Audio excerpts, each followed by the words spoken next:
বুধবার প্রদেশ বিজেপি কার্যালয়ে এক সাংবাদিক সম্মেলনে বিজেপি কিষাণ মোর্চা ত্রিপুরা প্রদেশের রাজ্য সভাপতি প্রদীপ বরণ রায় জানান, বিকশিত কৃষি সংকল্প অভিযানের মুখ্য উদ্দেশ্য আগামী খারিফ মরশুমে দেশে খাদ্যশস্যের উৎপাদন বৃদ্ধি করা।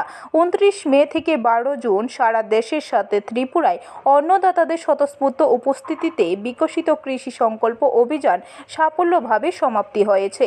প্রধানমন্ত্রী নরেন্দ্র মোদীর দিক নির্দেশনা ও ভারতের কৃষি মন্ত্রী শিবরাজ সিং চৌহান, মুখ্যমন্ত্রী মানিক সাহা মহাশয় এবং রাজ্যের কৃষি মন্ত্রী রতনলাল নাথ দিক নির্দেশনায় রাজ্য জুড়ে বিকশিত কৃষি সংকল্প অভিযান পরিচালিত হয়েছে। গত 29 মে শচীন দেববর্মা কমিউনিটি হলে এই অভিযানের উদ্বোধন হয়। উপস্থিত ছিলেন 3 লক্ষেরও বেশি কৃষক। একটি বিজ্ঞানী দল প্রতিদিন 3টি করে সভা করেছেন এবং প্রতিটি সভা ছিল 2 ঘন্টা। তাই উপস্থিত সকল কৃষকের নাম নথিভুক্ত করা সম্ভব ছিল না। এই সমাবেশগুলো ছিল বিজ্ঞানী ও কৃষকদের মধ্যে সরাসরি বার্তালাপ।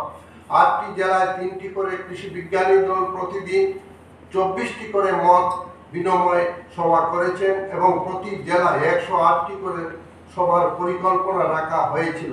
ব্যুরো রিপোর্ট, খবর ত্রিপুরা।